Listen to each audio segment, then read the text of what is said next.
Oke, terima kasih Jessica atas reviewnya. Tapi tadi beberapa yang Jessica sampaikan ada yang ini sih, ada yang apa ya, miss ataupun apa ya, ada yang keliru sedikit gitu. Mungkin silakan satu lagi siapa mungkin cowok mungkin bisa review pertemuan minggu lalu. Silakan siapa? Tadi kayaknya yang resen ada 2 deh. Oh ya silakan Bilvi.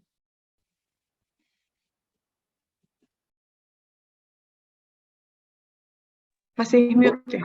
Oh ya. boleh off cam, Bu. Soalnya sinyalnya. Oh ya, silakan. Oke, untuk pertemuan minggu pertama itu materi yang disampaikan itu berkaitan dengan teknologi bahan. Nah, teknologi bahan itu adalah mata perkuliahan yang membahas tentang sifat-sifat jenis-jenis dari bahan yang digunakan dalam membuat suatu konstruksi. Dan dalam memilih bahan itu yang digunakan dalam pembuatan konstruksi perlu adanya standar kelayakan terhadap bahan tersebut, baik dalam hal ketahanan dan keawetannya. Nah, maka dari itu perlu dilakukan uji kompre suatu bahan. Kemudian membahas mengenai durabilitas. Durabilitas itu merupakan kemampuan suatu bahan untuk menahan kerusakan yang disebabkan dari cuaca, lingkungan, ataupun suatu hal yang dapat menyebabkan kerusakan bahan tersebut. Adapun peran bahan pada infrastruktur. Yang pertama itu sebagai penentu kekuatan kinerja struktur. Suatu bahan itu dapat menahan kemungkinan adanya beban dari luar.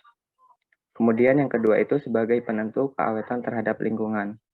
Maksudnya itu suatu bahan bangunan selain menahan beban, dituntut untuk awet dan bertahan dalam jangka waktu tertentu.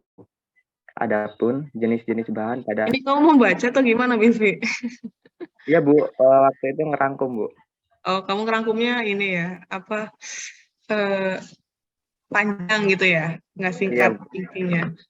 Terus lanjutkan. Oke, yang pertama itu beton. Adapun jenis-jenis beton, beton bertulang, beton prategas, dan beton prategang. Yang kedua itu baja, baja ada 3 juga, profil, tulangan, dan kabel. Kemudian yang ketiga kayu pavement, terdapat flexible pavement dan rigid pavement. Yang selanjutnya itu mengenai kelebihan dan kelemahan masing-masing bahan. Yang pertama itu kelebihan beton, harga relatif murah dibandingkan baja, dan biaya perawatan murah, pengerjaan yang mudah. Kelemahannya lemah terhadap tarik dan sangat bergantung bahan penyusunnya. Baja memiliki kelebihan tahan terhadap gaya tarik, mutu yang lebih terkontrol. Kemudian kelemahannya lemah terhadap api dan korsi, dan lemah terhadap gaya tekan. Kayu memiliki kelebihan pengerjaan yang mudah, berat jenis yang paling ringan, dan kelemahannya lemah terhadap serangga seperti rayap, dan lemah terhadap cuaca seperti hujan dan kondisi yang lembab. Kemudian ada yang terakhir itu bambu. Akan tetapi untuk saat ini di Indonesia jarang sekali bambu digunakan dikarenakan harganya yang mahal dan jumlahnya yang sudah mulai sedikit. Mungkin cukup sekian, Bu. Oke, terima kasih Bilvi atas reviewnya.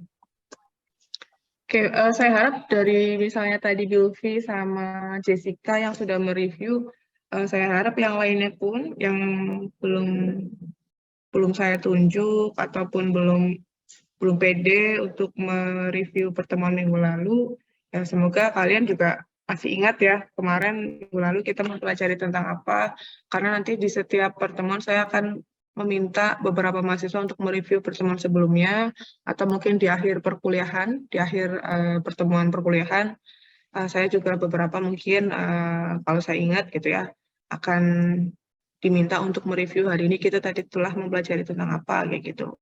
Tujuannya untuk apa? Tujuannya agar kalian itu selalu ingat gitu. Maksudnya kemarin belajar apa sih? Tadi belajar apa? Ataupun soalnya ya kadang-kadang saya berpikir kadang-kadang mungkin ada beberapa di antara kalian yang memang belajar itu hanya pada saat perkuliahan saja, tidak pernah membuka lagi catatan ataupun bahan ajar dari PPT dari Bapak Ibu dosen di rumah ataupun di kos gitu. Kadang-kadang ya belajarnya saat itu, misalnya tekban hari Senin jam sekian, hari ini ya belajarnya itu gitu di rumah nggak membuka catatan lagi gitu, ataupun belajarnya nanti ketika mau UTS ataupun mau UAS gitu. Tapi kalau misalnya setiap hari, setiap minggu lah kalian review ataupun membuka catatan catatan, saya rasa pasti akhirnya akan hafal gitu, ataupun akan paham tentang materi-materi yang diberikan oleh Bapak Ibu dosen gitu. Tidak hanya untuk Tekban saja ya, untuk semuanya gitu. Jadi tolong kalau malam gitu ya, kalau malam tuh dibuka catatannya, dipelajari lagi gitu-gitu. Walaupun mungkin di tengah kesibukan kalian ya sebagai mahasiswa, tapi ya seenggaknya adalah untuk membuka catatan gitu. Rajin-rajinlah dalam mencatat. Karena mungkin tidak semua Bapak Ibu dosen memberikan PPT-nya ke kalian ya, gitu. Jadi ya kalian mau kamu harus mencatatnya. Oke, terima kasih Bilvi, Jessica. Saya catat kok Jessica sama Bilvi. Kalau ada yang ini, saya catat kok siapa-siapa saja yang aktif, saya akan mencatatnya dan itu bisa digunakan untuk membantu kalian ketika nanti nilainya ternyata nilai akhir kurang memuaskan. Nanti saya akan menambahkan nilai keaktifan kalian selama kuliahan dengan saya. Oke, minggu lalu sudah secara apa ya dasar basic tentang teknologi bahan, terutama tentang material-material penyusun untuk pembuatan beton ya, karena di sini praktikumnya nanti kalian membuat beton, kemudian diuji, kemudian ada melakukan uji propertiesnya untuk beberapa material penyusunnya seperti agregat halus, agregat kasar, dan lain sebagainya gitu. Oke, ini pertemuan kedua lanjutan dari kemarin, pertemuan pertama. Mungkin beberapa ada yang sudah disinggung di pertemuan pertama. Jadi untuk material penyusun beton kan terdiri dari ada agregat halus, ada agregat kasar, ada semen, dan juga ada air. Ini yang secara standarnya ataupun normalnya campuran dari beton yang terdiri dari beberapa kandungan ataupun persentasenya. Komposisinya persentasenya seperti ini.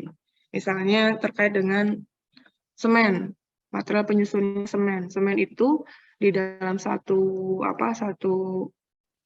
benda uji, misalnya beton gitu ya. Sebentar.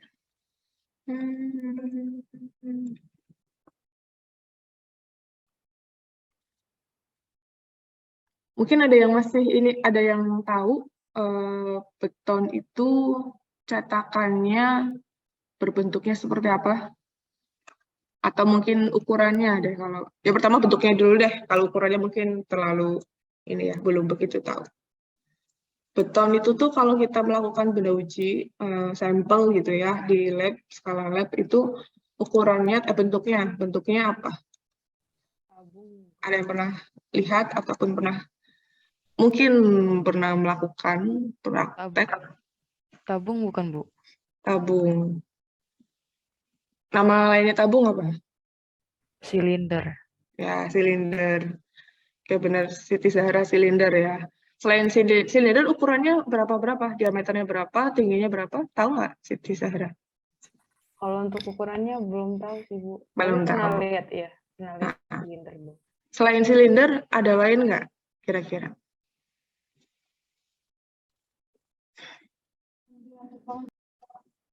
Gimana? Nah, Rinda? Kubus ya, Bu. Kubus. Kubus. Ya, kubus juga bisa. Kubus lagi.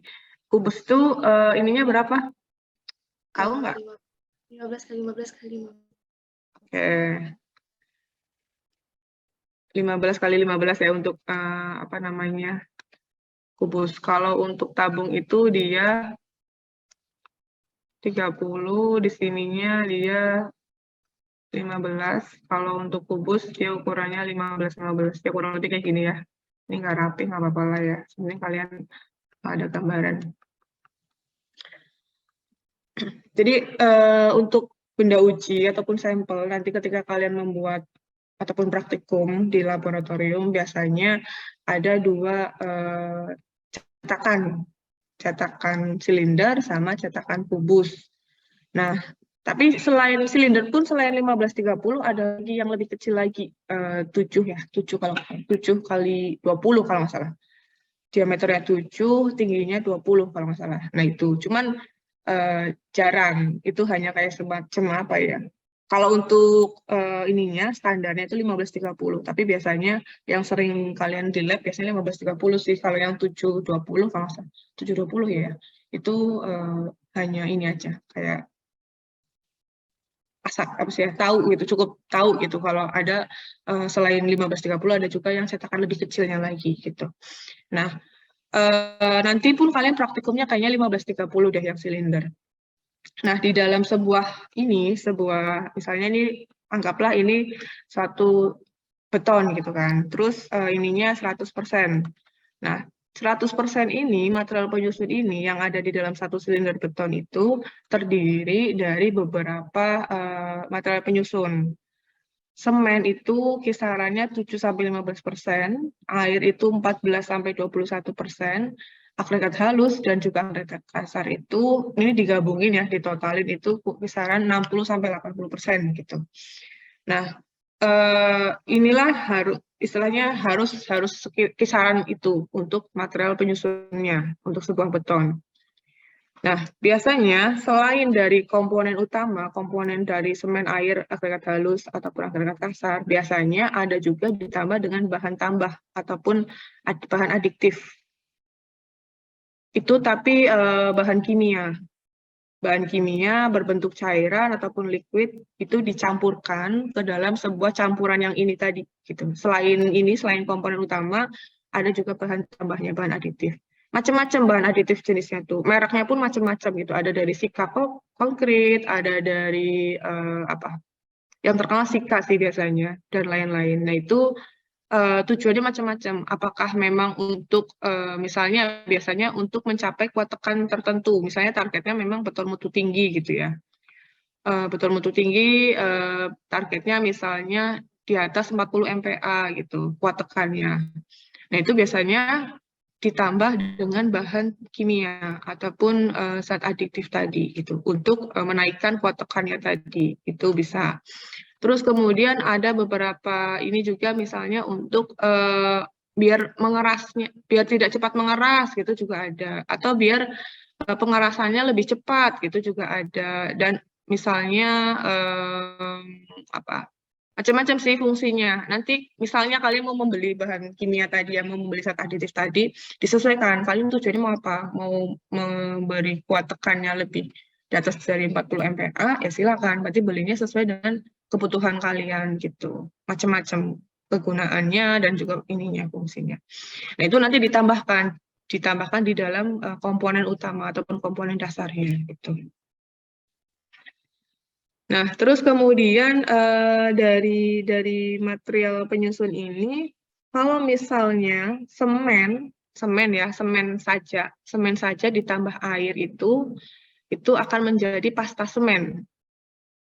Atau biasanya juga nanti kalian ada namanya growting. Growting itu semacam kayaknya kelas mana ya yang pernah bertanya itu tuh tentang kelas, lupa deh kelas apa, A, B, C, atau D gitu kan. Ada namanya itu growting istilahnya. Growting itu misalnya ya kalian membangun atau membuat rumah dinding gitu ya, ataupun kolom dan sebagainya gitu. Nah, tiba-tiba ternyata hasil pengecoran kalian itu ternyata tidak sempurna, ataupun mungkin ada setelah sudah jadi gitu ya, ada retak rambut ataupun retak yang cukup parah gitu kan. Otomatis kalau dibiarkan kan nanti akan merusak si struktur itu, misalnya kolom ya kolom gitu kan. Atau mungkin pokoknya ada celah lah ya, ada celah-celah berlubang gitu, retak-retak ataupun apa di dalam sebuah kolom ataupun lainnya gitu, kolom, balok, dinding dan sebagainya gitu. Nah, itu bisa kalian perbaiki dengan menggunakan istilahnya growting. Growting itu isinya campurannya hanya semen dan air. Jadi lebih cair gitu. Tidak ada agregat halus maupun agregat kasarnya.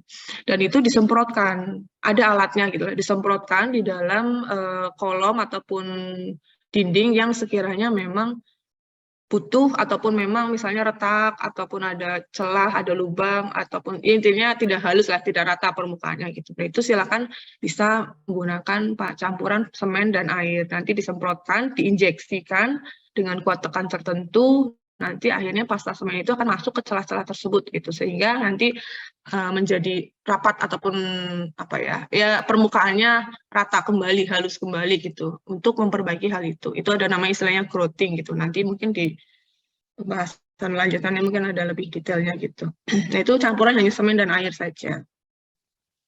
Nah, kemudian kalau misalnya semen, air, kemudian dicampur dengan agregat halus ataupun pasir ya, itu akan jadi namanya mortar. Mortar. Jadi tanpa adanya kerikil. Itu namanya mortar. Tapi kalau semen, air, pasir, dan juga ada agregat kasarnya, itu namanya beton gitu. Jadi ada berbagai ini ya. Kalau semen dan air saja namanya pasta semen, semen, air, dan pasir namanya mortar. Mortar ini biasanya buat apa? Ada yang ingat nggak? Ada yang tahu nggak mortar ini? Jadi dia tuh nggak ada kerikilnya. Iya Bu, biasanya itu buat apa namanya? Kalau bahasanya di daerah saya itu ngelepor. Masalah apa? Iya, plesteran nggak sih? Atau ya Iya, plesteran. Kayak misalnya kan bata, nih dinding nih kan, bata, apa sih? Ya bata lah ya, masih bata kan diplester dulu nih. Nah, terus setelah diplester ada namanya acian ya. Nah, acian itu ya semen sama air gitu. Ataupun pasta semen. Kalau di lapangan kan diaci dulu itu gitu, biar lebih halus. Atau kalau enggak diplester dulu. Kalau plester kan dia lebih kasar kan, karena ada pasirnya gitu. Beda sama acian gitu. Di lapangan biasanya acian ataupun plester gitu. Bata dulu, terus diplester, setelah itu nanti ditunggu ini baru diaci gitu. Nah, istilahnya kayak gitu. Kalau di dalam teori, di dalam perkuliahan namanya pasta semen. Tapi kalau misalnya kamu di lapangan ngomong, Pak itu di pasta semen dulu, pasta semen, kayaknya tukang mungkin agak asing ya, ataupun apa sih gitu kan. Ini loh Pak, semen sama air. Oh, diaci gitu kan. Iya Pak, oh ya memang kadang-kadang beberapa istilah itu beda gitu. Ataupun nggak familiar gitu kan. Ya kalian yang menyesuaikan gitu. Kalian yang lebih tahu, kalian menyesuaikan. Jangan tukangnya menyesuaikan, kasihan gitu kan. Kalian yang di sini yang tahu perbedaannya ataupun istilahnya yang menyesuaikan, menyampaikan kepada si tukangnya, pekerjaannya gitu. Oke, kalau bahan tambah ini ataupun zat adiktif ini hanya 1-8% saja ininya komposisinya secara persentase ya di dalam sebuah beton. Oke, berikutnya. Nah, beton ini memiliki kekuatan kalau misalnya dia itu beton normal. Beton dikatakan beton normal itu jika FC aksen ataupun kuat tekannya itu kurang dari 40 MPa. Kayak misalnya 25 MPa berarti dia masuknya beton normal. 30 masih beton normal gitu. Jadi kurang dari 40 MPa itu dia dikatakan beton normal. Tapi kalau misalnya lebih dari 40 MPa, misalnya 45 ataupun apa, itu namanya beton mutu tinggi. Dan itu untuk mencapai kuat tekan sekian harus ditambah dengan zat aditif tadi gitu. Karena kalau secara ini ya, secara normalnya, kalau misalnya hanya menggunakan semen, air, pasir, kerikil, itu biasanya hanya tercapai untuk beton normal saja gitu. Dan biasanya juga selain misalnya kalian ada target 45 MPa gitu kan, sudah ditambah zat adiktif, bisa juga ditambah dengan material penyusun lainnya. Misalnya ada juga serat baja, atau mungkin kerikilnya diganti dengan kerikil lain, ataupun mungkin pasirnya diganti pasir lain. Jadi ada substitusi, ada campuran lainnya juga gitu. Ya, serat baja atau mungkin dengan limbah-limbah tertentu yang memang secara referensi ya, misalnya berdasarkan penelitian terdahulu, jurnal-jurnal yang ada, memang bahan tersebut, entah itu limbah, entah itu apa ya, itu ternyata bisa menaikkan kuat tekan. Nah, itu bisa gitu. Jadi selain dengan zat adiktif, bahan kimia, bisa juga dengan material-material penyusun lain yang bukan dasar tadi ya, yang bukan pasir dan lain sebagainya, itu kalian nambahin gitu kan. Biasanya ada tuh inovasi beton misalnya menggunakan limbah-limbah industri, misalnya fly ash, bottom ash, ataupun juga menggunakan limbah-limbah rumah tangga gitu, ataupun menggunakan limbah-limbah plastik, ataupun menggunakan limbah yang lainnya gitu. Itu bisa dijadikan inovasi gitu. Nanti kan dicampurkan, disubstitusi, entah itu substitusi antara pasir dengan limbah yang tadi ataupun kerikil dengan limbah yang tadi gitu. Kerikilnya pun macam-macam. Kalau misal kalian tahu ini nggak, batu apung nggak? Tahu ya batu apung ya? Kalau yang sering main di kali mungkin tahu deh. Kalian masa kecilnya main di kali nggak? Kalau masa kecilnya main PS sih kayaknya nggak tahu ini ya, nggak tahu apa sih alam-alam gitu. Tahu batu apung kan ya? Batu apung yang dia tuh lebih tahu kan. Nah itu dia tuh bisa untuk ini eh, peredam akustik lagi. Pokoknya dia kalau misalnya kerikil yang itu kita ganti dengan batu apung, kan dia kan lebih ringan ya dibanding kerikil yang ini secara ininya ya. Itu bisa untuk campuran juga gitu. Tapi batu apungnya nanti disesuaikan ya, ataupun bentuknya, ukurannya itu disesuaikan sesuai dengan aturannya. Jadi, soalnya kalau misalnya kerikil yang benar-benar bulat utuh tanpa ada sudut-sudutnya ataupun ya lancip-lancipnya lah, tidak berbentuk lancip dan sebagainya, tanpa ada sudut. Kan ada tuh kerikil yang utuhan ya biasanya yang belum dipecah gitu kan. Nah, itu tuh sebenarnya secara aturan itu tuh tidak boleh dipakai. Ataupun misalnya batu yang untuk pondasi batu kali gitu. Ketika dia tuh bentuknya bulat ataupun lonjong, tidak bergerigi, itu tuh sebenarnya sulit untuk mengikat antara si pasir semen tadi, materialnya tadi sulit menempel gitu, karena dia tidak bergerigi ataupun tidak ada memiliki sudut-sudut tertentu gitu. Nah, ternyata sebenarnya pecah-pecahan itu tuh kayak misalnya kan biasanya kayak gitu tuh batu kerikil itu batu yang dari besar-besar gitu ya. Terus kita pecah-pecah menjadi ukuran tertentu. Itu kan sebenarnya ada tujuannya, ada maksudnya juga gitu. Kalau misalnya hanya bentuknya bulat, utuh, lonjong gitu-gitu, itu tuh istilahnya kurang mengikat lah ya. Kurang mengikat ataupun kurang merekat gitu. Bahasanya kayak gitu. Jadi lebih baik tuh pakai yang sudah dipecah-pecah dengan dimensi tertentu. Misalnya kerikilnya 1-2 gitu. Panjang lebarnya 1 cm, 2 cm kayak gitu. Itu biasanya ada. Dan itu biasanya kalian bisa pesan ke stone crusher gitu. Biasanya ada semacam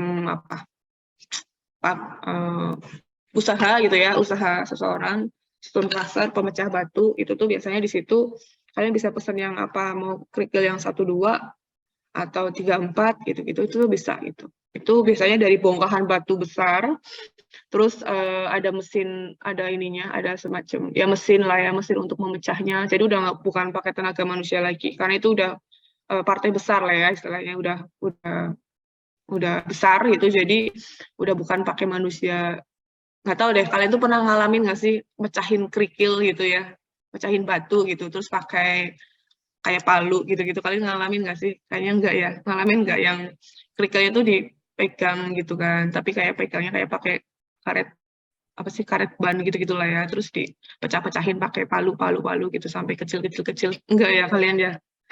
Saya zaman dulu pernah kayak gitu, zaman kecil gitu bantuin ya gitu kan, bikin bener-bener yang dari batu terus dipecahin kecil-kecil untuk karena waktu itu jalan-jalan depan rumah saya belum diaspal ya, masih tanah, masih batu-batu kayak gitu kan. Jadi warga-warga sekitar tuh ya udah kayak gotong royong membuat kerikil manual dengan tenaga masing-masing gitu di depan rumahnya kayak gitu. Terus ya udah dikumpulin terus ya udah nanti setelah udah banyak diaspal gitu. Nah, itu tuh seru sih, cuma ya lumayan ini capek ya. Maksudnya kalau beli kan ya udah tinggal jadi gitu, 1 rit gitu kan. Satu rit itu 1 mobil pickup terbuka gitu misalnya. Cuman kalau misalnya mau ngirit gitu kan, ini sendiri, yang nggak dikejar waktu ya, itu kan kayak ya biasa aja gitu, nggak dikejar waktu. Nah, itu. Jadi dari material penyusun itu pun ternyata bisa mempengaruhi kotokan si beton. Makanya tadi perlu dilakukan uji properties dulu untuk beberapa materialnya.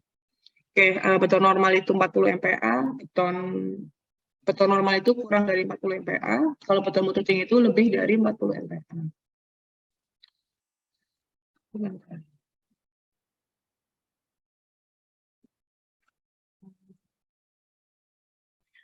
Oke, selain dari itu, beton juga mempunyai nilai E atau modulus elastisnya itu 20.000 MPa, megapascal. Nah, di dalam sebuah beton, satu silinder tadi itu ya, yang saya tadi gambarkan itu, ada berat isi betonnya. Dia ada ringan, normal, dan juga ada berat. Ketika dia memiliki berat isinya itu kurang dari 1.900 kg per meter kubik, dia dikatakan ringan. Kemudian kalau dia normal itu kisaran 2.200 sampai 2.400 kg per meter kubik. Kalau dia dikatakan berat itu lebih dari 2.500 kg per meter kubik gitu. Nah, biasanya yang membuat ringan, normal, berat itu dari apa? Ya dari material penyusunnya tadi gitu. Dari pasirnya, pasir yang digunakan pasir seperti apa. Terus kemudian dari kerikilnya, kerikil yang seperti apa gitu-gitu. Nah, kemudian untuk kekuatan ataupun mutu dari beton ini dia menggunakan satuan itu MPa ya, megapascal. Nanti kalau misalnya kalian membuat mix design, jangan lupa ataupun jangan lupa menyebutkan satuannya itu apa, berapa MPa gitu. Ataupun ya berapa MPa-nya. Kadang-kadang mungkin buru-buru kali ya, ataupun kalian lupa gitu, satuannya apa ya gitu. Satuannya apa sih itu gitu. Kadang-kadang kayak ada yang kayak gitu. Apalagi nanti kalau UTS kan nanti ada hitung-hitungannya ya. Nah, itu dia satuan itu MPa untuk mutu beton ini, atau kalau selain MPa juga sama ataupun sama lah ya, MPa itu sama dengan Newton per milimeter persegi.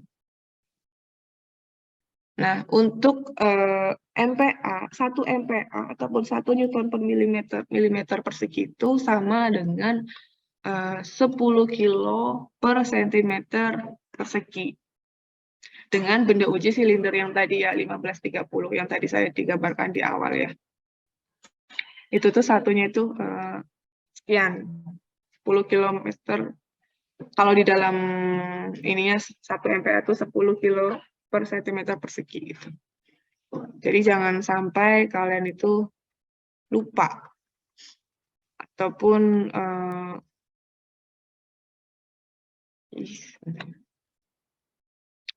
karena ini dasar sekali sih, kalau dari awal aja kalian lupa itu ya gimana gitu kan. Ini jangan sampai lupa. Nah, kemudian kalau ini untuk yang silinder ya, kalau yang kubus, benda uji kubus itu tadi seperti yang disampaikan oleh Nadira apa ya kalau nggak salah, itu 15 kali 15 sisinya. Dan dia menggunakan satuannya itu kilogram per sentimeter persegi. Nah, untuk konversinya, kan kadang-kadang di lapangan itu dia, misalnya, mungkin kalau di kita, di teori, di perkuliahan, itu pakainya FC aksen berapa MPa gitu kan. Tapi kalau di lapangan biasanya pakainya K. Kayak K250, K300, gitu-gitu. Biasanya nanti dia kalau kalian KP ya, kerja praktek itu biasanya orang-orang lapangan itu, ataupun tukang gitu ya, pekerja itu di sana menyebutkan kayaknya mungkin mereka nggak paham. Kalau misalnya kalian bilang, Pak, ini FCAV-nya berapa MPa, Pak, betonnya gitu. Terus mereka bingung, apa gitu? Maksudnya gimana, Mas? Gitu kan? Maksudnya gimana, Mbak? Gitu kan? Tapi kalau misalnya kalian bilang, Pak, ini berapa ininya? Berapa K300? Pakai K300 kah? K250 kah? Gitu. Nah, mereka baru ngeh tuh, mereka paham. Oh iya, karena istilah di lapangan itu dia pakainya K berapa gitu. Nah, untuk itu kalian perlu mengetahui konversi antara FC aksen itu dengan K itu berapa gitu. Nah, konversinya adalah 0,083 gitu. Nanti tinggal dikalikan aja. Jadi konversi untuk FC aksen ke K ini 0,083. Nah, ini kayaknya udah kemarin ya. Ya mungkin saya singgung sedikit lagi lah. Kelebihan dari beton. Kelebihan dari beton pertama adalah harganya relatif lebih murah dibandingkan dengan baja, ya jelas. Terus kemudian biaya perawatannya lebih murah. Dia tahan akan kebakaran dan juga tahan korosi. Kemudian pengerjaannya lebih mudah karena dapat dibentuk sesuai dengan kebutuhan strukturnya. Kan kadang-kadang ada beberapa desain dari suatu, ambillah rumah atau gedung gitu kan. Kadang-kadang kan orang arsitek nih ataupun orang desain itu membuat suatu desain yang ternyata tuh sulit gitu, sulit diiniin, sulit di apa ya, sulit di ya aneh lah ya, tidak unik gitu, mungkin unik, aneh, tidak pada umumnya bentuk-bentuknya. Nah, kalau pakai beton ini lebih enak karena dia bisa menyesuaikan ataupun bisa dibentuk lah ya. Beda dengan baja, karena baja kan fabrikasi, jadi dia memiliki standar-standar tertentu, ukuran-ukuran tertentu. Tidak bisa kita request mau yang agak ini ya bergerigi, berini, itu nggak bisa, itu kan sulit gitu. Nah, kalau beton ini kan lebih mudah dibentuk karena nanti ada namanya backcasting. Backcasting itu kayak papan untuk ininya, cetakan lah ya, cetakan untuk si kolom, balok, plat, gitu-gitu. Terus kemudian tahan terhadap gaya tekan. Nah, sedangkan kelemahannya lemah terhadap tarik ataupun getas atau tidak ductile. Workability-nya butuh ketelitian dan juga pengawasan karena terkait dengan beton ini dia ini berkaitan dengan ini ya, maksudnya human error. Ada beberapa kalau misalnya kita ataupun kalian tidak teliti ataupun mungkin kan biasanya di sebuah proyek itu kan ada pengawas ya, ada konsultan pengawasnya, ada orang yang mengawasi. Nah, beton itu lemah ataupun rentan sekali terhadap kesalahan manusia ataupun human error. Ada beberapa faktor yang menyebabkan terjadinya human error tersebut. Terus kemudian selain itu ada sangat bergantung pada bahan penyusunnya. Iya, kemarin sudah disinggung ya bahwa material penyusunnya ini tuh makanya perlu dilakukan pengujian terlebih dahulu agar nanti meminimalisir dari apa namanya kelemahan-kelemahan ataupun sesuatu hal yang membuat kuat tekan beton itu jadi berpengaruh dari si material penyusun ini gitu. Oke, dari beton belum kita lanjut ke dari beton lagi ya, dari beton sebelum kita lanjut ke material semen, ada yang ditanyakan terlebih dahulu mungkin silakan. Kalau tidak ada saya lanjutkan ke semen.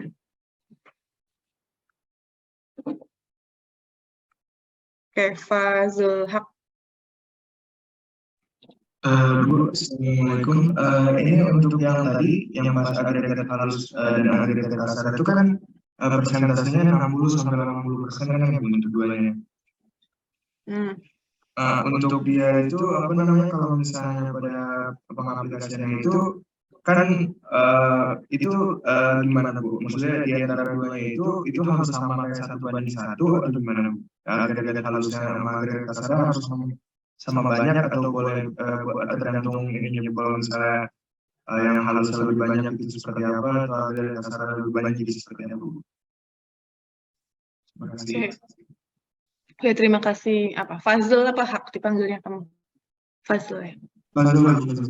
Fazul.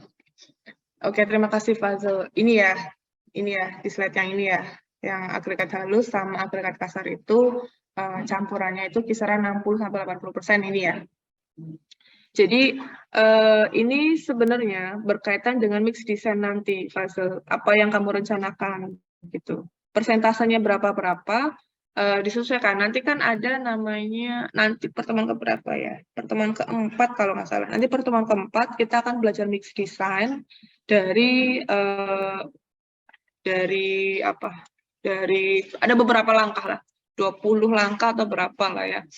Itu kalian membuat mix design dan juga membuat mix design sampai ketemu nanti membuat betonnya itu campurannya semennya pakai berapa kilo, airnya berapa, pasirnya berapa, kerikilnya berapa gitu. Nah itu nanti selain menggunakan kan output akhirnya kan angka berapa kilonya ya, karena kan nanti untuk memudahkan kali itu per 1 meter kubik ya, 1 meter kubik beton. Nanti tinggal dikali, misalnya itu 1 meter kubik tinggal dikalikan aja 1 silinder itu ataupun 1 meter kubik itu bisa menjadi beberapa silinder gitu. Nah yaudah nanti dikali ketemulah sekian cetakan ataupun sekian satu kali kita pengadukan 1 meter kubik itu bisa untuk memenuhi beberapa benda uji silinder tadi gitu. Nah, agregat halus dan agregat kasar ini dia nanti campurannya itu sesuai dengan perhitungannya. Kayak misalnya nih ditemukan ataupun didapatkan agregat halusnya 30%, agregat kasarnya 35% gitu. Totalnya kan jadi dia 65. 65 itu kan masih di antara range antara 60 sampai 80%. Nah, itu bisa gitu. Jadi angka persentase berapa itu nanti didapatkan dari perhitungan mix design tadi itu, Fazil gitu. Yang penting antara kedua ini ketika dijumlahkan hasilnya dia berada di antara 60 sampai 80% gitu. Gitu. Oke, Bu. Bisa nanti pertemuan 4 ya, pertemuan 4 sebentar, kalian itu ada di Lampung semua nggak ya kira-kira? Saya pengennya sih kalau pas mix design kita offline sih kalau bisa. Ada di Lampung semua nggak ya?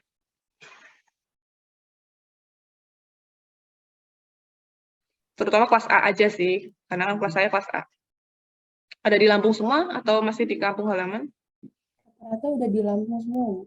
Udah di Lampung semua ya, kan materi kan offline ya. Ya udah mungkin nanti kalau misalnya materi pertemuan tentang mix design, saya pengennya offline aja sih biar kalian tuh paham. Karena menurut saya mix design itu, mix design atau JMF, job mix formula itu penting. Dia ada beberapa langkah dan itu dia berurutan gitu. Kalau kalian salah di langkah keempat misalnya ya udah ke bawah-bawahnya akan salah juga berpengaruh gitu. Saya pengennya nanti offline aja biar kita sama-sama latihan untuk menyusun formula ataupun menyusun mix design untuk membuat beton gitu. Nanti ada beberapa ini, ada menggunakan tabel, lihat grafik, lihat apa, lihat ini gitu, dikondisikan ini untuk beton seperti apa kayak gitu.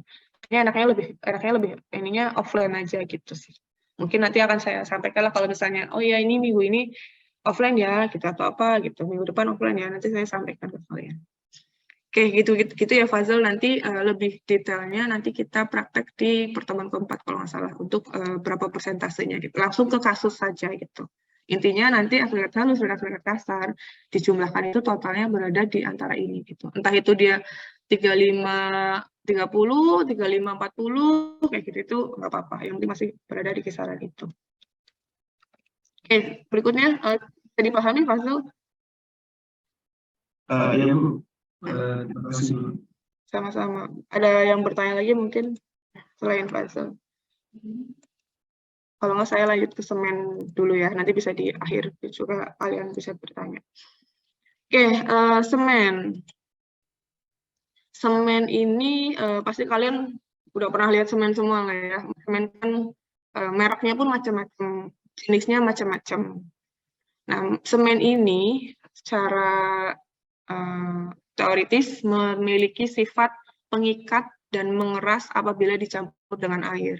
Nah, inilah yang menyebabkan beton itu mengeras, yaitu semen. Ketika semen dicampur dengan air, dia bersifat mengikat dan juga bikin mengeras si beton tersebut gitu. Nah, setelah mengeras, maka tidak mengalami perubahan kimia jika dikenai air. Jadi ketika semen, air dicampur dalam suatu campuran gitu kan, entah itu nanti ditambah dengan agregat halus ataupun agregat kasar, itu pasti akan mengikat si semen ini karena dia punya sifat mengikat. Nah, kemudian jadi lebih keras si beton tersebut.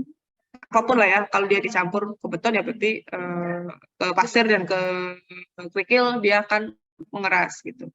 Nah, ketika sudah mengeras nih,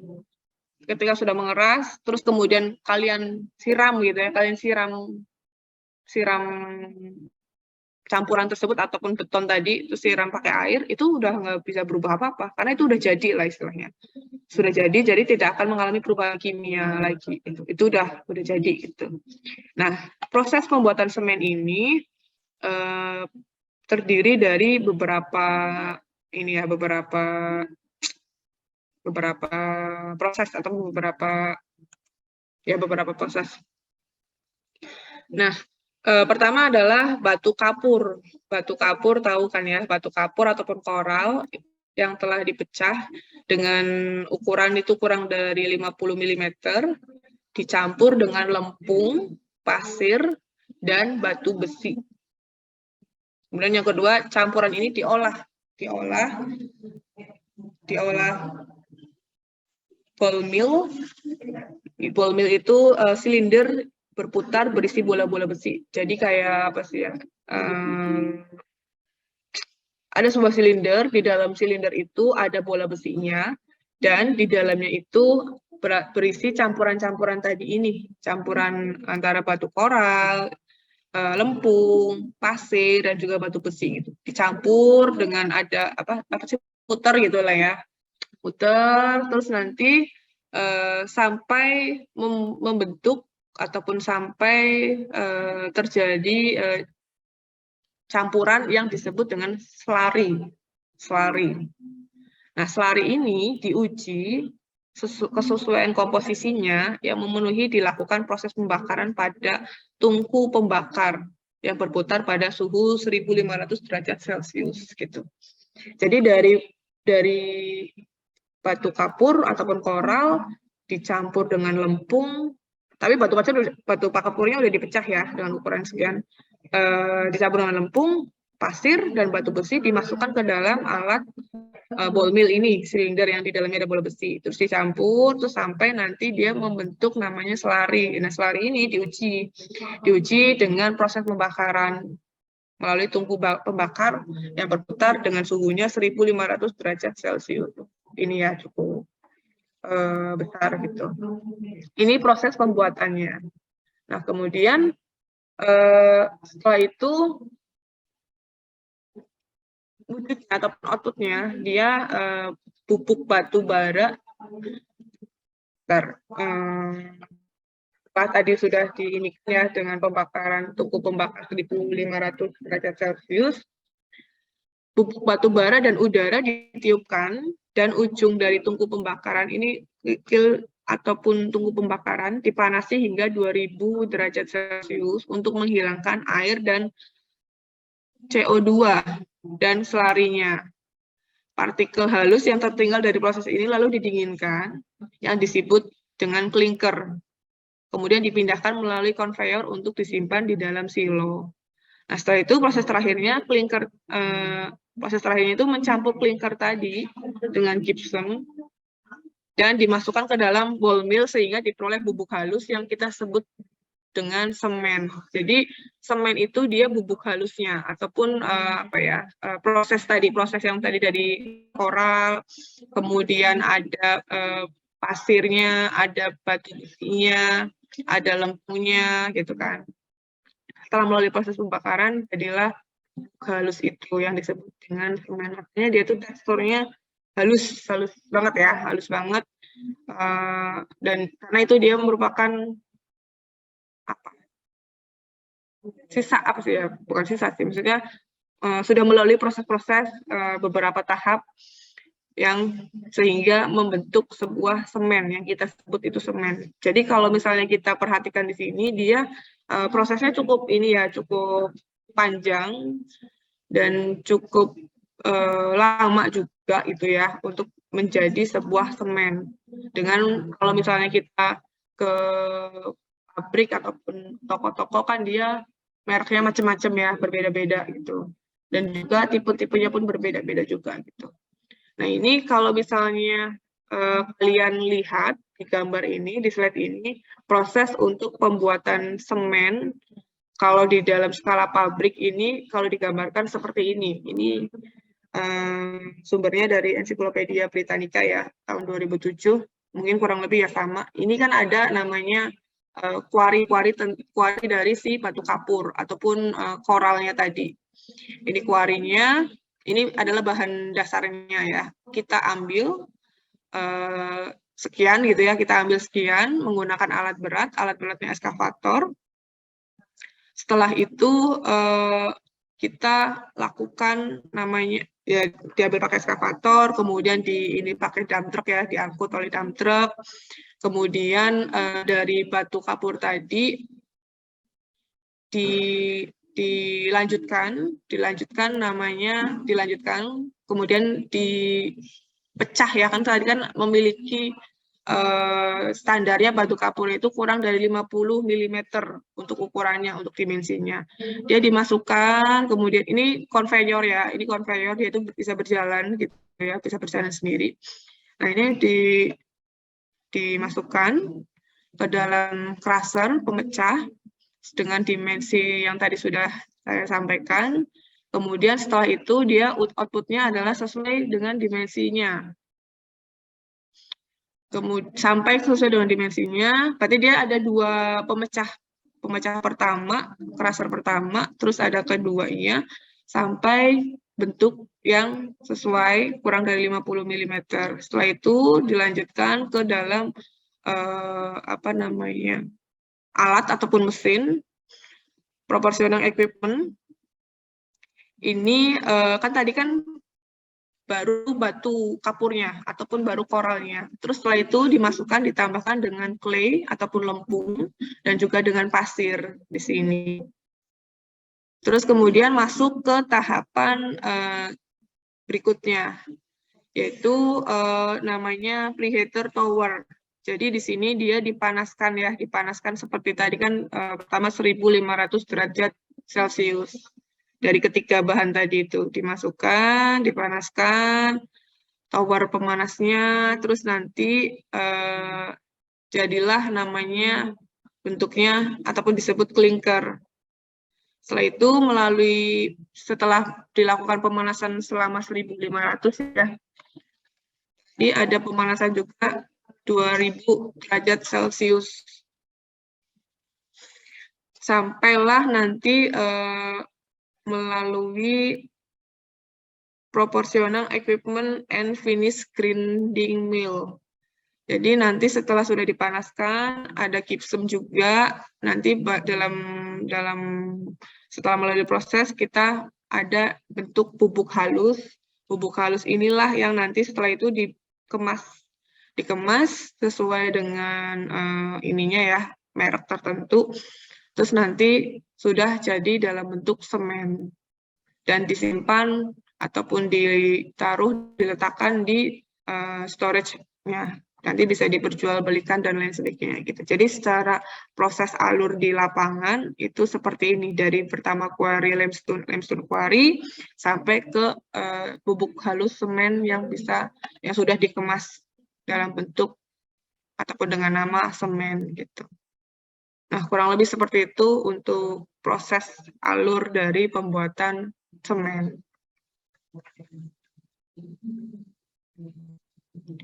Nah, jenis-jenis semen ada beberapa macam ya, kemarin sudah saya singgung juga, ada beberapa tipe semen.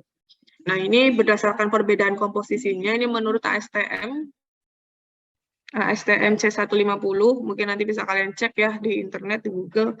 Semen Portland ini dibagi menjadi 5 tipe. Yang pertama adalah tipe 1, ataupun semen biasa, atau semen normal, atau biasanya disebut OPC, semen OPC, Ordinary Portland Cement.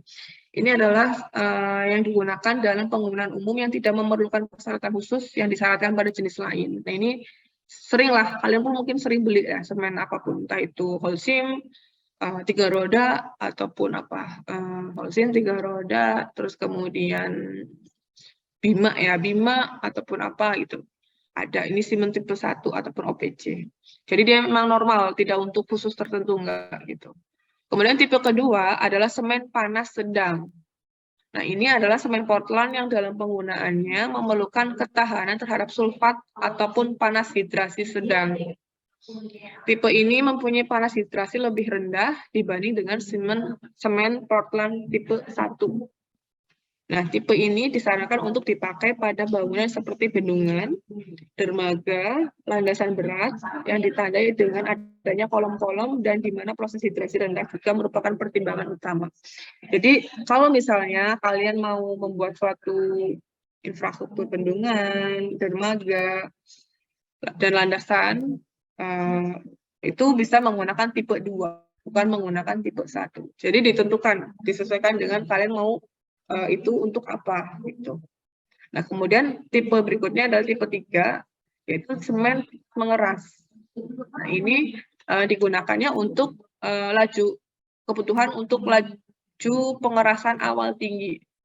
Memang kalian misalnya memang ingin ini saya pengen cepat mengeras, pengen cepat dipakai gitu. Gunakan semen tipe 3. Nah, beton yang dibuat dengan menggunakan semen tipe 3 ini dalam umur 7 hari, semen Portland ini kekuatannya menyamai beton dengan menggunakan semen tipe 1 umur 28 hari gitu. Jadi kalau misalnya bisa kita buat gitu ya, tipe 3 ini dengan umur 7 hari itu sama dengan semen tipe 1 umur 28 hari. Nah, bisa kalian bayangkan ya, maksudnya ketika kita menggunakan semen tipe 3, kan pengujian itu ada macam-macam ya, ada 7 hari, 14 hari, 21, sama 28 hari. Nah, normalnya itu ya 28 hari gitu.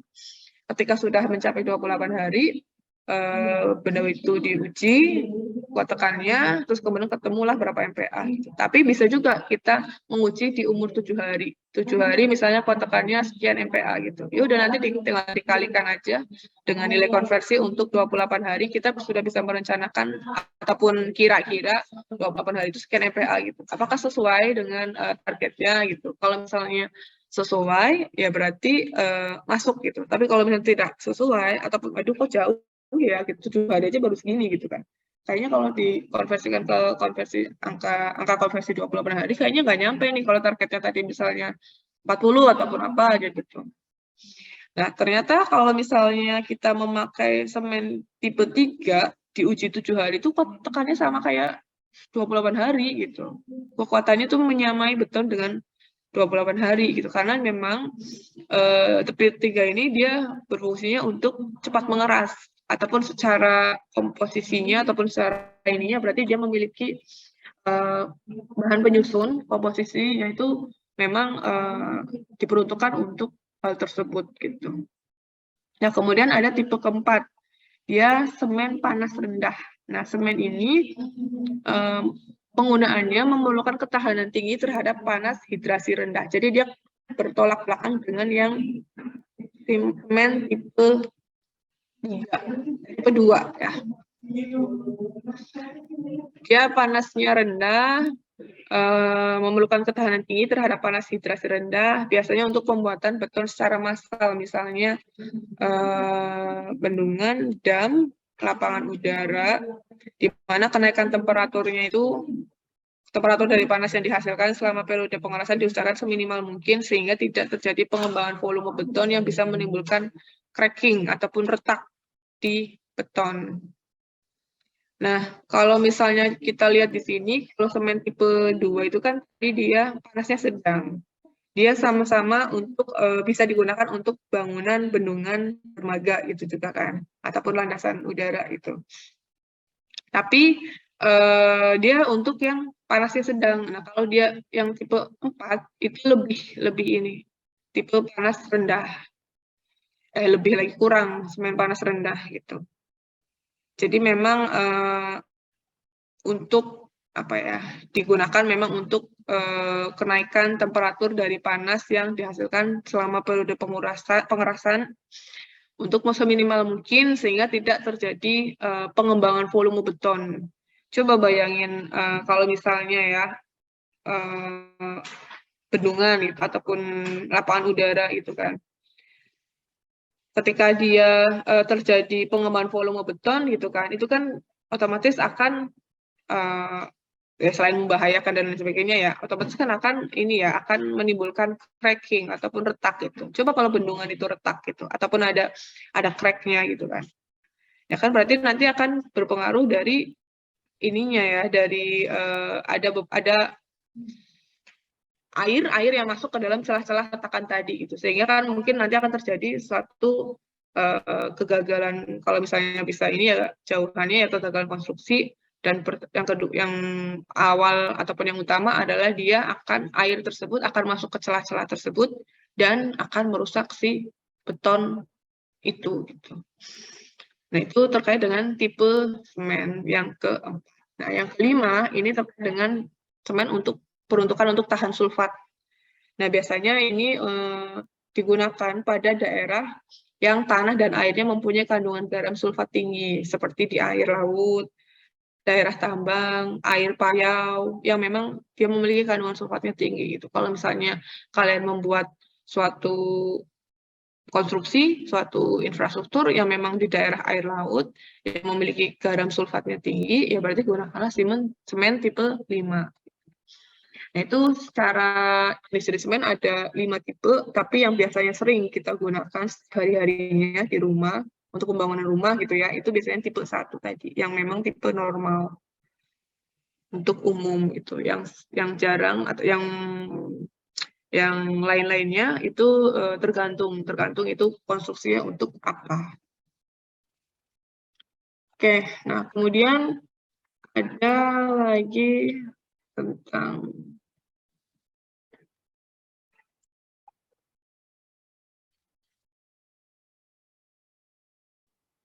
ada jenis-jenis semen, semen pozolan. Nah, sebelum saya menjelaskan tentang semen pozolan ini adalah bahan yang mengandung senyawa silika atau silika alumina. Nah, jika pozolan ini dicampur dengan air, maka pozolan tersebut akan membentuk kalsium hidroksida. Nah, ini secara arti ataupun secara definisi dari pozolan itu seperti itu. Nah, kalau semen pozolan, yaitu Portland pozolan semen. Semen pozolan dengan volcanic ash ataupun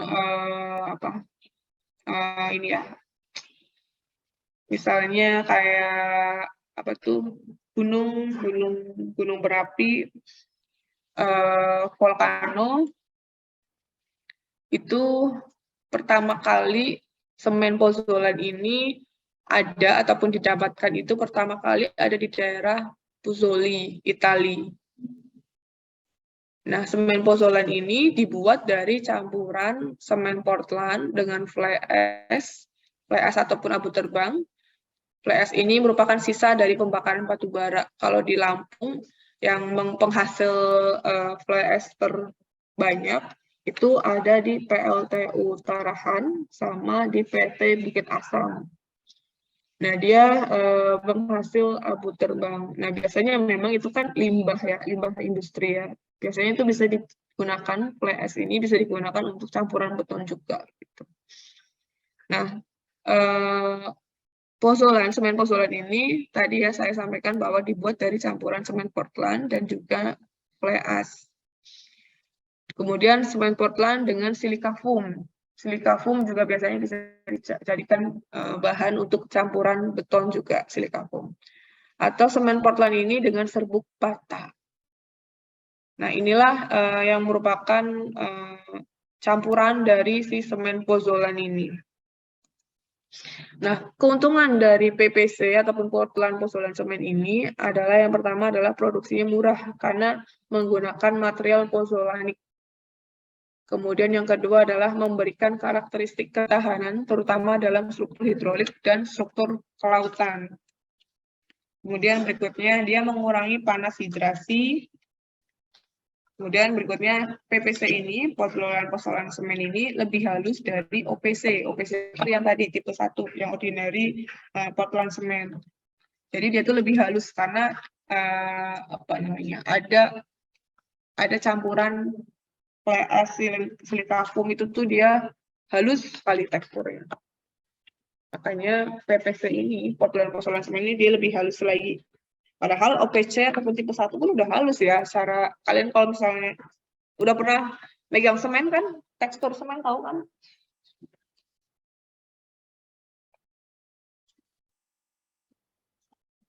Pernah main-main dengan semen nggak? Iya, Bu, pernah. Pernah kan ya? Udah pernah, Bu. Pernah, Bu. Nah, kalau tadi semen yang hidrolis, yang PPC. Nah, sekarang semen yang non-hidrolis. Nah, yang semen non-hidrolis ini, jenis-jenis semen yang non-hidrolis ini, ada pertama KIPS. Dia dibuat dari campuran CaSO4 ini kimia ya. Ini kalian kimianya udah lulus belum nih? Di TPB kimianya lulus nggak nih? Kalau misalnya kimianya belum lulus, aduh itu apa lagi gitu kan. CaSO4 2H2O ini digunakan untuk material dekorasi interior dan plesteran dinding. Berikutnya ada lem ataupun kapur. Dia dibuat dari kapur alam ataupun dari dolomit yang dibakar sampai 950 derajat 950 derajat sampai 1100 derajat Celcius. Nah, kualitas dari kapur ini terjaga baik selama 3 minggu sampai 6 bulan. Jadi kalau misalnya lebih dari 6 bulan, itu disarankan untuk jangan menggunakan kapur itu karena dia sudah kualitasnya sudah tidak baik ataupun sudah kurang bagus gitu. Nah, kemudian berikutnya ada semen magnesium. Nah, kegunaannya untuk interior saja karena kurang baik terhadap udara lembab. Berarti ini hanya untuk interior. Berikutnya ada semen belerang. Semen belerang ini, beton yang dibuat dari semen belerang ini tahan terhadap serangan asam, garam, mudah leleh, dan tidak tahan beku. Ini berarti kalau misalnya di daerah-daerah yang ada salju gitu ya, di Eropa gitu, itu berarti kurang cocok ya, karena di sana kan ini ya ada pasti setiap musim ada musim-musim untuk musim salju yang sekiranya malah jadi ini tidak cocok untuk penggunaan semen belerang. Tapi ini biasanya semen-semen non hidrolis ini tuh jarang sekali kita gunakan karena ya kurang ini aja, kurang familiar di lingkungan kita, terutama di Indonesia. Oke, berikutnya semen. Kalau misalnya kita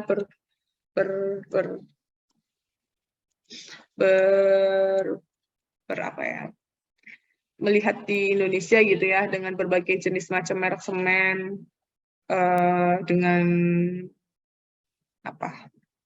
market yang berbeda-beda. Biasanya setiap daerah pun ada penghasil semennya ya. Kadang-kadang ada beberapa. Oh, di sini semen Padang ada kan ya? Di Sumatera itu pakainya semen apa sih? Biasanya semen apa? Yang ada apa sih, merek apa itu yang ada kayak semen apa tuh yang ada kayak tanduknya tuh apa sih? Raja apa ya? Ada deh kalau nggak salah. Saya kurang hafal sih di Sumatera itu. Dia ada yang tahu mungkin kalau yang asli Sumatera biasanya yang di sini merek yang terkenal itu menggunakan merek semen apa? Ada yang tahu nggak? Bu, kalau dulu kan itu Bu 3 roda. Sekarang tuh kebanyakan tuh merah putih sama kon gitu. Apa? Kon. Kon. Emang ada? Ada Bu. Oh. Kalau di daerah Jawaan itu kan yang masih ini tuh 3 roda sama Holcim lah paling. Yang masih menang lah ya secara pasar gitu. Sama ada juga Bima gitu. Bima juga ada beberapa daerah. Tapi yang sering kayaknya mungkin 3 roda ya, yang sering dipakai ya. 3 roda, dan lebih murah juga kayaknya dia ya, dibanding Holcim. Lebih ini juga. Nah, semen ini selain tadi beberapa sudah saya sampaikan bahwa dia itu ketika ditambah dengan air bisa menjadi perekat dan juga bisa mengikat material-material yang lain. Kalau misalnya dalam bentuk mau membuat beton, berarti kan bisa mengikat agregat halus dan agregat kasarnya juga. Nah, semen ini dikenal sebagai bahan menduduki tempat pertama karena dia bersifat tadi yang mengikat ya, ada punya sifat mengikat, mudah mengeras. Kemudian semen ditambah air lah, maka menjadi ya perekat yang mengikat berbagai macam material tadi. Dibutuhkan sebanyak kira-kira 20% air dari berat semen yang dipakai agar semen itu dapat mengeras. Jadi kalau semen aja tanpa ada air yang tidak akan mengeras gitu. Tapi semen tuh ini juga nih, semen kalau misalnya kan semen kan ada wadah ya, ada kemasannya ya. Kalau dia dibiarkan terbuka ataupun misalnya coba deh kalian beli semen terus kemasan itu dibuka ataupun ya dibuka itu, ataupun kadang nggak dibuka pun, kalau misalnya sudah terlalu lama disimpan gitu, itu kadang cepat mengeras kan, kayak ada gumpalan-gumpalan gitu-gitunya kan. Nah itu dia itu memang kalau terkena udara, terkena udara gitu ya, ataupun ada penyimpanan terlalu lama, itu dia memang cepat mengeras gitu. Kualitasnya kurang gitu. Nah makanya kalau misalnya kalian mau, misalnya nih ya, kalau mau membuat ataupun mau membangun konstruksi atau ya rumah aja lah, bisa kalau kalian mau buat rumah gitu, usahakan jangan terlalu lama menyimpan semen di gudang gitu, karena takutnya misalnya nih kalian mau menggunakan semen masih lama gitu kan, tapi kalian nabung semen dulu gitu, tapi ada jangka waktu tertentu, karena kalau terlalu lama itu ngeras gitu, ataupun misalnya nih dipakai baru setengah, terus setelah itu kalian tutup lagi tapi tidak rapat gitu kan nutupnya, kemasannya gitu. Itu juga kadang-kadang jadi mengeras, ataupun nanti pertama jadi kayak ada gumpalan-gumpalan butir-butiran yang mengeras itu nanti kualitasnya udah menurun juga itu semen. Jadi kalau bisa memang sekiranya dalam waktu dekat mau dipakai, nah itu barulah beli gitu. Beli semen gitu. Terus kemudian pada reaksi antara semen dan air kita bedakan menjadi dua, yaitu periode pengikatan dan juga periode pengirasan. Nah ini tadi udah udah disampaikan terkait dengan semen itu dicampur dengan air akan menghasilkan pasta yang plastis dan lecak ataupun workable. Namun setelah siang beberapa waktu pasta akan mulai menjadi kaku dan sukar dikerjakan ataupun sulit dikerjakan. Inilah yang disebut dengan initial set. Selanjutnya, pasta akan mengikat kekakuannya sehingga didapatkan padatan yang utuh. Ini disebut final set. Jadi ada initial set, ada final set. Kemudian proses selanjutnya hingga pasta mempunyai kekuatan disebut dengan hardening. Nah, pada umumnya waktu pengikatan awal minimum adalah 45 menit, sedangkan waktu pengikatan akhir adalah 6-10 jam untuk pengikatan dari semen. Nah, kemudian periode yang tadi disampaikan reaksi semen itu ketika dicampur dengan air itu ada dua periode pengikatan dan juga periode pengerasan. Nah, periode pengikatan ini tuh berarti pada saat dia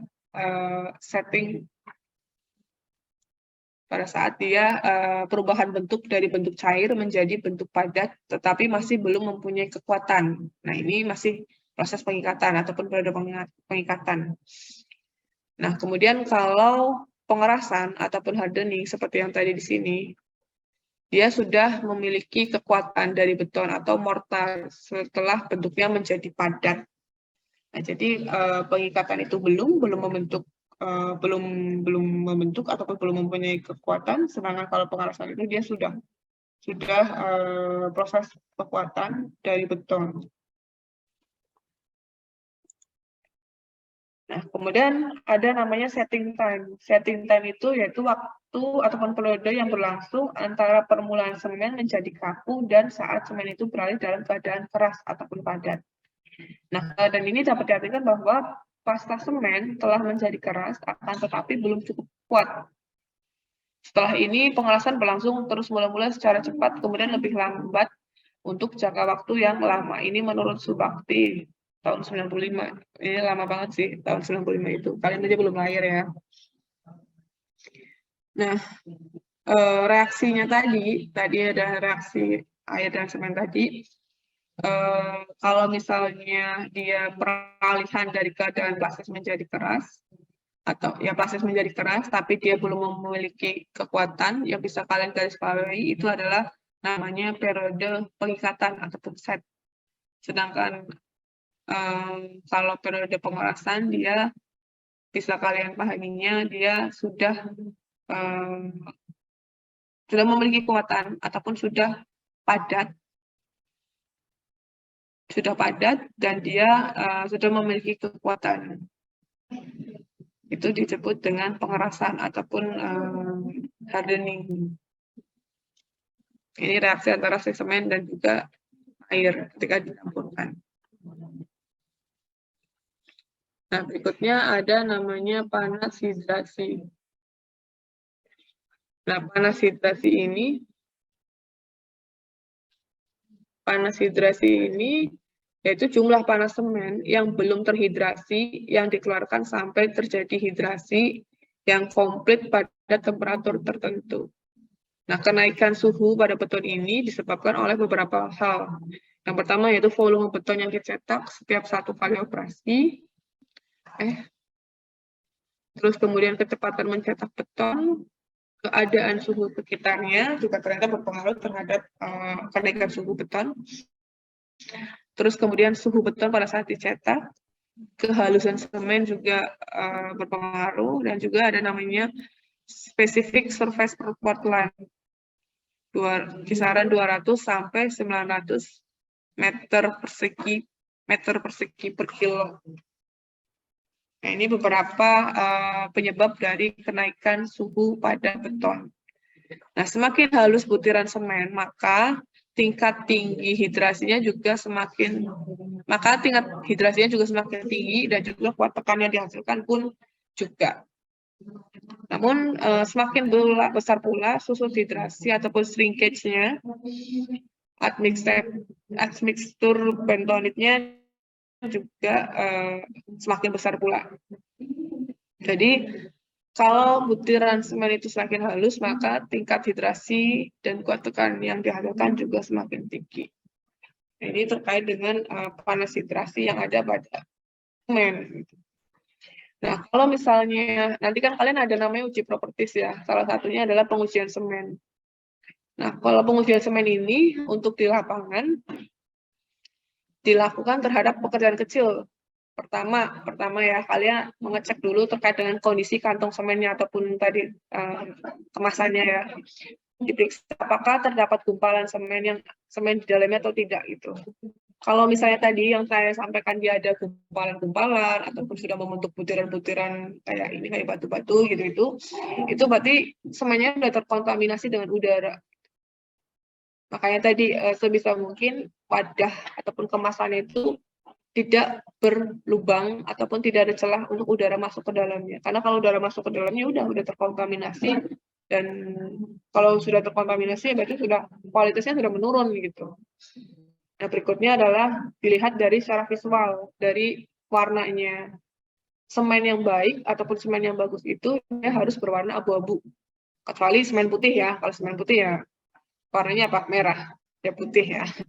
Warnanya putih gitu. Nah, nanti kalian cek gitu secara visual gitu. Ini semennya warnanya abu-abu atau enggak gitu. Kalau abu-abu berarti masih bagus gitu. Tapi kalau sudah berubah warna, itu berarti kualitasnya sudah menurun, atau jangan kalian menggunakan semen itu. Terus berikutnya kalian ngambil gitu ya, coba ambil semennya dari kemasan, dari kantong dengan tangan gitu. Semen tersebut harus dalam kondisi halus, tidak kasar seperti pasir.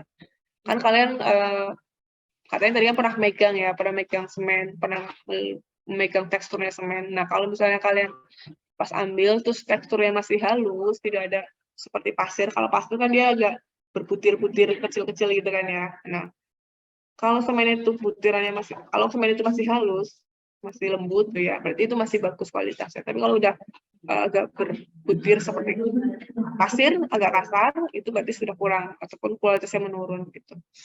Terus berikutnya cara pengujiannya adalah mengambil segenggam semen dan dibuang ke ember yang penuh dengan air. Nah, nanti kalian lihat partikel semen tersebut harus mengapung untuk beberapa waktu sebelum semen tersebut tenggelam. Nah, coba misalnya ada ember ya, berisi air. Kalian ambil semen terus diletakkan di ember yang tadi sudah berisi air.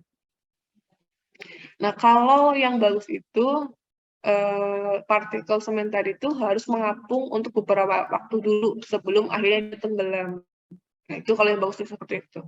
Nah, tapi kalau yang nggak bagus ataupun yang di luar dari ketentuan ini, itu berarti sudah tidak bagus atau kualitas sudah tidak layak gitu. Jadi bisa diganti dengan semen yang lain gitu.